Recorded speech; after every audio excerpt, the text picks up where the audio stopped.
Hiện trong đây nè.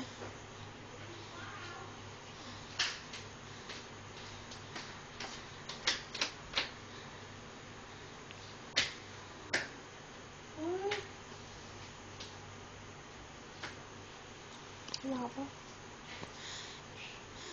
Cái gì? Không kia. Kêu chị Bi lấy tiền mua đi rồi về chị trả lại cho. Thôi chị Bi đâu có đi đâu. Ra đây. Chị đi xíu. Mở ra. Bóp trong cái bóp. Mở ra trong đó có cái vỏ, có cái bóp nhỏ đó. Đây. Từ đó cái bóp này cầm đó. Mở ra đi.